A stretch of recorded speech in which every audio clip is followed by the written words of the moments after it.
Waouh! Bon, c'était pas la course la plus passionnante non plus qu'on ait eue en Formule 1, faut l'avouer. Il y a quand même eu un suspense par rapport à Norris à la fin. Sa voiture était en train de lâcher, clairement. Donc, il a eu chaud. Lando Norris, à un tour ou deux près, il perdait le podium. Clairement, il aurait fini 4 ou 5. Donc, Piastri, quand même, a dominé de bout en bout. Donc, victoire méritée pour lui. Devant son équipier, donc Russell P3, solide toute la course. Verstappen qui gratte les deux Ferrari au final. Franchement, Ferrari, il va encore falloir s'expliquer sur la strat parce que ça va pas du tout. Leclerc, bon, il a fait tout perdre à la fin. Alors, je sais pas à quel point son aileron avant, Leclerc, l'a rendu plus rapide, mais il volait sur cette piste. Étonnant, étonnant. Donc, effectivement, Leclerc qui a failli faire crever en plus Hamilton au premier virage. Move un peu bizarre de sa part, mais bon.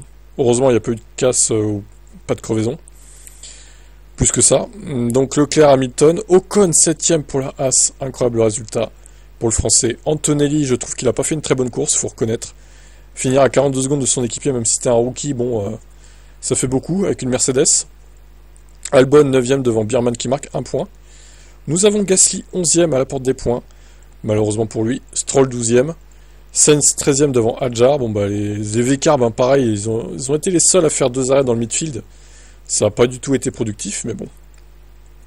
On a Lawson derrière, Douane, Bortoleto à un tour, tout comme Hülkenberg, Tsunoda pareil.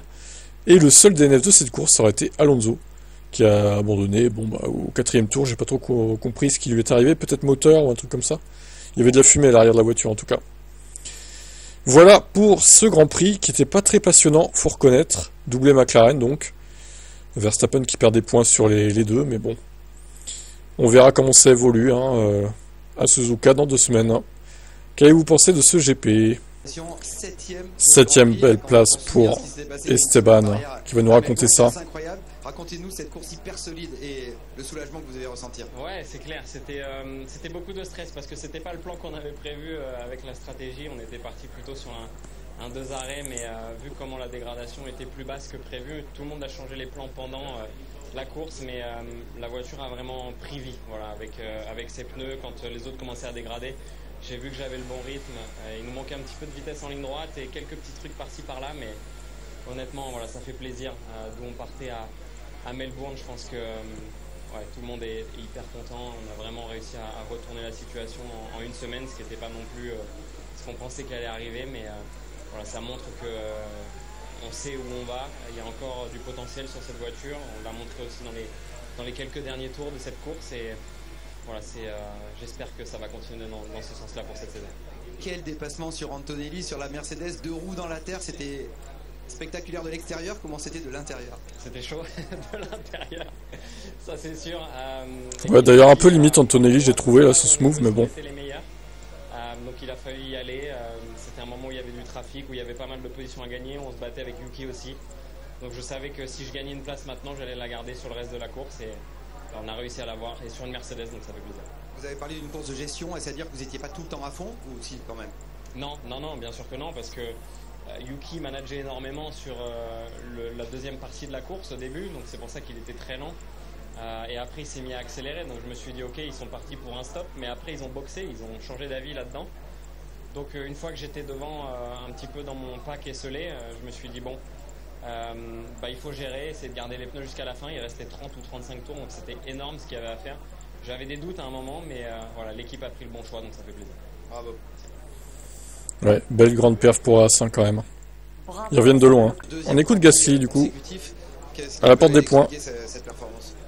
Je pense qu'on est pénalisé un peu de notre qualif hier où on a manqué un peu de performance. Après en course on a réussi à être présent dans le wagon, il y a des choses à améliorer. Mais je suis sûr qu'on va travailler et qu'on va trouver plus de performance sur les week-ends à venir. Vous avez eu des bagarres qu'on a quand même pas mal vu, notamment avec Isaac Hadjar, comme hier. Ça s'est bien terminé, vous avez pu passer. Oui. Plusieurs échanges entre Français.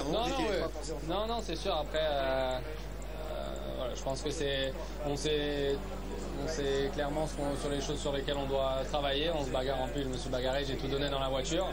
Et on va continuer de faire ça. Je pense que c'est extrêmement serré dans le peloton du milieu. Et on va se concentrer sur tous les détails à améliorer ensemble avec l'équipe pour aller chercher ces points sur le prochain Grand Prix. Et oui, As qui est devant pour l'instant, qui est repassé devant Alpine. Donc attention, Alpine. Ils avaient plutôt bien commencé à Melbourne. Là, on les sent un peu en perte de perfo. Bon, après ça dépend peut-être des circuits aussi, à voir. Hein. Alors, on va écouter l'analyse d'Isaac, qui parle avec son équipier actuellement. Isaac, vous venez de terminer votre premier Grand Prix de Formule 1 à la 14e place. Néanmoins, donc pas dans les points. La stratégie vous a coûté beaucoup aujourd'hui avec ces 2 arrêts. Ouais, enfin, je savais pas que c'était si obvious que le one stop était plus rapide. Bah si, quand même. Hein. Mais voilà, moi honnêtement je suis satisfait, à part le tour 1 où vraiment j'ai pris un super départ, enfin l'envol était excellent. J'étais à côté de, je crois, Charles au 1 et après c'est un peu une piste où tu dépends de ce qui se passe devant toi et Lucky est très agressif au début, il a réussi à prendre la position. Mais après honnêtement moi je pense que j'ai fait une très bonne course. J'étais toujours plus rapide que les voitures devant moi, à un moment donné même j'étais menaçant sur Antonelli. Je pense qu'on était rapide, moi je suis content de ma course. Il y a eu cette bataille à la fin avec Douane, il a été pénalisé pour vous avoir poussé hors piste, mais c'était très chaud, ça a fait. C'est comment vous l'avez vécu? Ouais, enfin, rien de choquant, je savais même pas à ce moment-là qu'on était en dehors des points. Du coup je me suis dit bon, c'est compréhensible, on est en train de se battre pour une bonne place et en fait pas du tout, donc c'est un peu inutile de sa part. Quel est votre bilan global de ce week-end en quittant Shanghai? J'ai très bien roulé. Voilà. Eh ben, félicitations au Japon. Salut. Merci, salut. Bon, il a très bien roulé selon lui. Voilà, rien à dire, hein, Isaac. L'arrogant Isaac Hadjar. Non, je rigole. Bon. Après, c'est vrai que dommage pour la strat, hein, 2 arrêts, effectivement. VCARB ont été les seuls à tenter ça. Bizarre. Alors ça, c'est Max. Le voilà, Max. 4e, avec soudainement un bon rythme qui est arrivé. Un début de course difficile, mais on a réussi à gérer notre rythme et à le faire monter. Et j'ai réussi à ne pas détruire mes pneus. Mais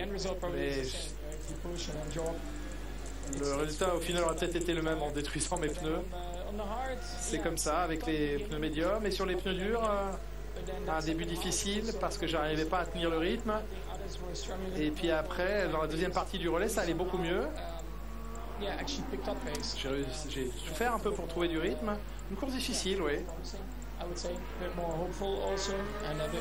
C'était prometteur, je dirais.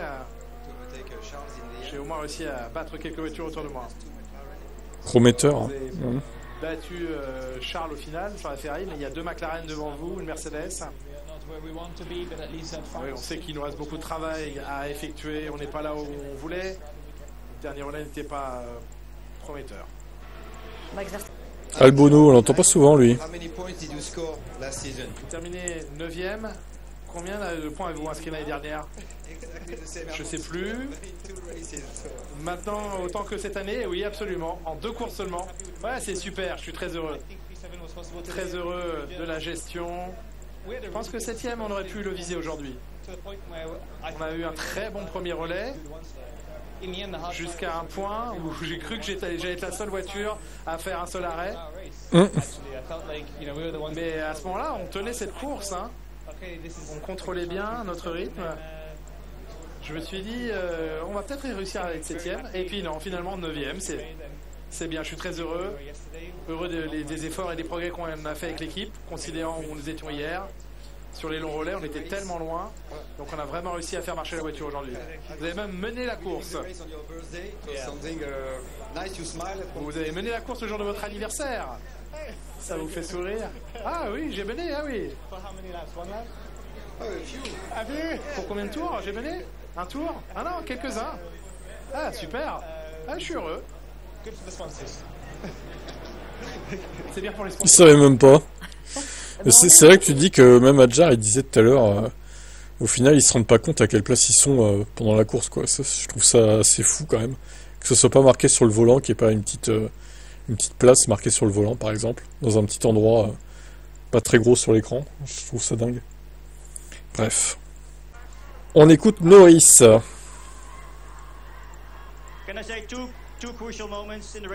peut parler des 2 moments cruciaux dans cette course, le départ et puis... Ouais, quel moment chaud. Il y a eu le départ, bien sûr. Le premier virage, ça s'est passé comme je l'espérais. Hein. Bien sûr, il y a eu l'arrêt au centre. J'étais un peu nerveux parce que notre rythme était meilleur sur le deuxième relais. Course difficile, il a fallu gérer. Peu de gens espéraient un seul arrêt aujourd'hui. On a été rapide tout au long de la course. J'ai essayé de me rapprocher, mais au final, je n'ai pas pu. Vous pensez que vous auriez pu vous battre pour la victoire aujourd'hui? Ça n'a plus beaucoup d'importance maintenant. Il mérite la victoire, il a vraiment très bien piloté tout le week-end. Je suis heureux d'être deuxième aujourd'hui. Ce sont des bons points pour nous, pour l'équipe. Et un immense merci à tous ceux qui sont habillés de couleur orange papaye. Et probablement la pire des sensations, c'est de perdre les freins. Ouais, c'est effrayant. C'est mon pire cauchemar. La perte de frein. Les derniers tours ont été compliqués. C'était effrayant. Mais on a survécu. J'ai pu aller au bout. J'espérais pouvoir mettre un peu plus de pression sur Oscar, mais tant pis, je suis heureux du résultat et on tentera notre chance la prochaine fois. Oscar Piastri, vainqueur de ce Grand Prix. Une victoire pleine de domination. Un week-end incroyable du début à la fin. C'était génial quasiment tout le temps. Un peu surpris de la manière dont on a pu gérer les pneus aujourd'hui. Vraiment fier du week-end tel qu'il s'est déroulé. Et je pense vraiment je méritais au vu notamment du dernier Grand Prix aussi. L'équipe a fait un super travail, un nouveau doublé. Très heureux. Juste très heureux. Est-ce que les pneus ont mieux tenu que prévu avec la gomme au sol? Ouais, c'était un peu compliqué sur le médium, mais beaucoup mieux que prévu. Et le pneu dur a été un meilleur pneu que ce à quoi tout le monde s'attendait. Être capable d'aller jusqu'au bout avec a été un peu une surprise, mais une bonne surprise. Vraiment heureux de la manière dont ça s'est passé, c'était pas simple.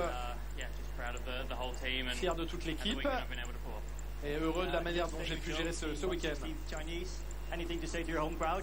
Un mot à dire à votre public puisque vous êtes un 16e chinois. Non, c'est pas une blague. Hein. Je suis vraiment descendant d'un arrière-grand-père chinois. Ça a été une super semaine. Bon, il y a beaucoup trop de supporters de Lewis Hamilton, mais ça va. Merci du soutien que vous nous avez apporté ici. C'était vraiment très agréable.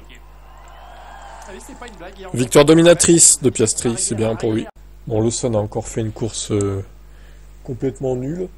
Il s'est un peu battu avec le midfield, mais bon, il a une Red Bull qui finit 4ème, désolé, mais ça doit se battre avec le top 6, top 7 à la limite, mais pas avec le midfield en fait, voire même la fin du midfield.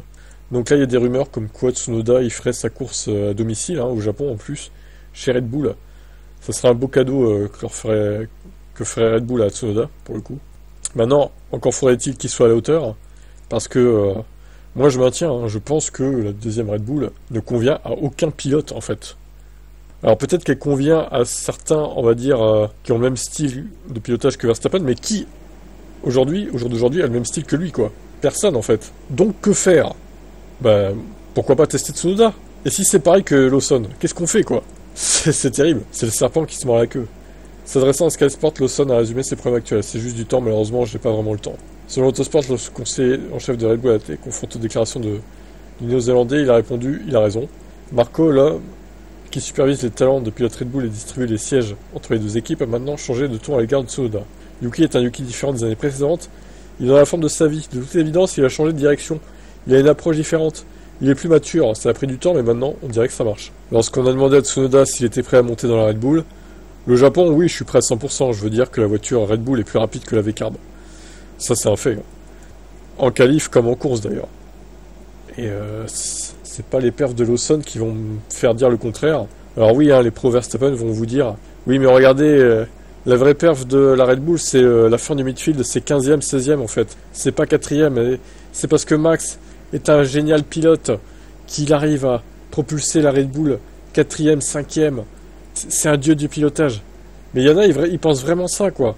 Mais je suis triste pour eux, vraiment. Les mecs croient que Verstappen a une seconde autour de mieux que Lawson, en fait, en termes de talent. Mais vous êtes fous. Vous êtes déconnectés des réalités.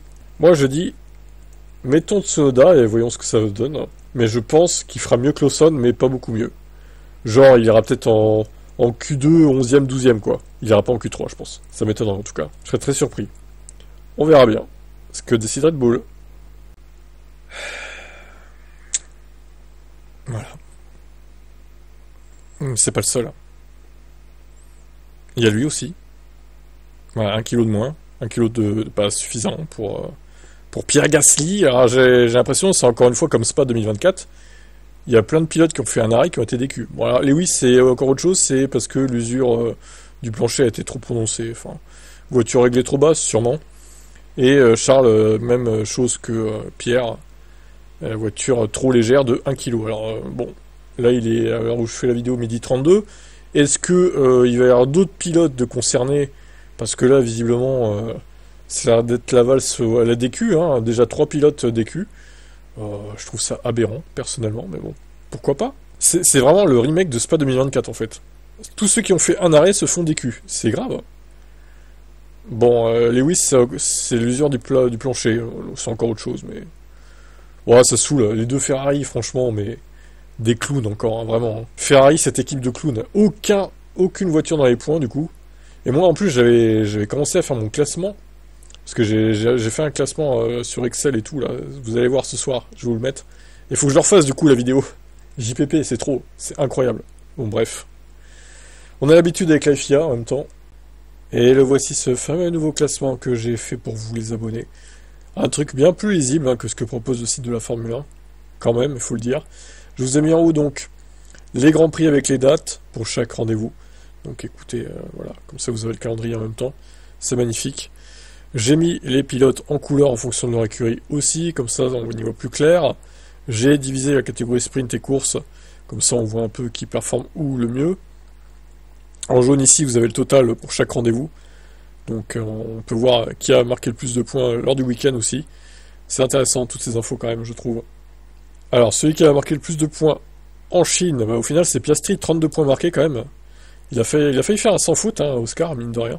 Il y a juste le sprint, bon bah il y a Hamilton qui a gagné, mais belle perf de l'Australien, pour le coup. Et le deuxième qui a marqué le plus de points, au final c'est Russell. Il a fait 3ème en course principale et 5 points marqués en sprint. 20 points marqués, et Norris est seulement 3ème pilote qui a marqué le plus de points. Avec son sprint complètement raté, il faut le dire, il a marqué juste 1 point de plus que Verstappen ce week-end. Vu la voiture, vu les différences de voiture, franchement c'est inadmissible. Norris, au bout d'un moment, c'est lamentable quoi. Désolé hein, si fan de Norris vous n'avez pas apprécié, mais il s'est complètement raté. Heureusement qu'il a fini 2ème aujourd'hui quand même. Hein. Et encore, ça a failli mal tourner à la fin. Ça a failli mal tourner. Bon, c'était pas trop de sa faute pour le coup, c'était à cause des freins, mais bon. Imaginez, il aurait DNF. Oh, bah, catastrophe. Russell, ouais, en tout cas, avec sa Mercedes, il a quand même été le 2ème à marquer plus de points, c'est beau. Hein. Belle paire ce week-end pour Russell. Bon, après, je doute qu'il joue le titre quand même, sur le long terme. Je suis pas sûr de ça quand même. Peut-être qu'il se battra pour des places avec Verstappen, notamment, si vraiment la Red Bull n'évolue pas suffisamment. Bon, alors les grands gagnants du jour, là, c'est Ocon, hein, 10 points marqués ce week-end, du coup. Le même nombre de points qu'Antonelli, du coup, incroyable. Antonelli, c'est un peu raté hein, sur cette course, j'ai trouvé aussi, même si, bon, il est rookie, ok, mais... finir à plus de 40 secondes de Russell, c'est beaucoup, je trouve. La stratégie égale, un arrêt pour les deux en plus. Donc j'ai trouvé ça assez énorme. Et Stroll, au final, il marque 2 points hein, grâce à la DQ des deux Ferrari. Incroyable. Albon, bon, bah, il passe à 6 points. Bierman, il marque 4 points au lieu de 1. Et il y en a un autre qui rentre dans les points, c'est Carlos Sainz, qui marque un point comme ça, alors qu'il n'a rien fait pendant la course, on l'a pas vu, mais il gratte un point, Carlos. Magnifique. Bon, la catastrophe hein, pour les pilotes Ferrari qui sont 9ème et 10ème du classement. Ils sont quand même derrière Stroll et Ocon. Non mais juste quoi. Hamilton est repassé devant Leclerc suite au sprint, mais bon, franchement c'est catastrophique. Le début de saison de Ferrari, il n'y a pas d'autre terme quoi. Alors, passons au constructeur, quand même, parce que j'ai fait la même chose pour le classement constructeur. McLaren, 51 points marqués au total sur ce week-end. Mercedes a marqué 30 points, Red Bull 18, Ferrari 12, du coup, grâce au sprint seulement. Eh oui, Ferrari qui est à égalité avec Williams. Ils ont déjà 61 points de retard face à McLaren. Je sais pas si vous vous rendez compte. Le gap est immense. Quel point de perdu. Ils ont perdu 18 points là. C'est inadmissible. Donc Williams, c'est égalité 5e. C'est marqué 14 points ce week-end du coup. Grâce à tout ça. Aston Martin est à 10 points au total. Sauber 6. Racing Bulls 3. Et Alpine, toujours pas de points. Et dire qu'il n'y a que Alpine qui n'a pas marqué de points pour l'instant. Oh la loose. Alors que là, clairement, il y avait une opportunité. Gasly aurait pu marquer des points. Mais bon, ils ont été déçus aussi. Donc, puis Douane, voilà quoi. C'est Douane. Malheureusement, il ne fait pas le job en course. Douane. Bien que lui n'ait pas été déçu, pour le coup. Bref. Voilà ce qu'on pouvait dire pour ces 2 premiers rendez-vous de la saison 2025. Donc maintenant, on va se diriger vers le Japon. Ce sera dans 2 semaines. Et on aura droit à un triple header. Donc 3 courses à suivre, vous voyez, le 6, le 13 et le 20 avril. Bon, je pense que pour le titre constructeur et le titre pilote Ferrari, je vous avoue que ça va être compliqué. Je crois que les espoirs au bout de 2 courses, ils sont déjà anéantis. Hamilton a déjà 35 points de retard sur Norris et Leclerc 36. Donc au bout d'un moment, qu'est-ce que tu veux jouer? Ils vont jouer quoi? Le top 5 peut-être? Peut-être top 3 à la rigueur, si vraiment ils arrivent à s'améliorer, mais le titre c'est mort. Il faudrait vraiment qu'il y ait des dingueries qui se passent cette saison pour qu'ils arrivent à remonter et à jouer le titre. On sait pas, peut-être une course folle sous la pluie ou 2, mais des DNF aussi, Norris, Piastri, Verstappen. Mais il faudrait quand même beaucoup de circonstances favorables pour eux pour qu'ils remontent. Bref, c'est décevant tout ça. Ciao.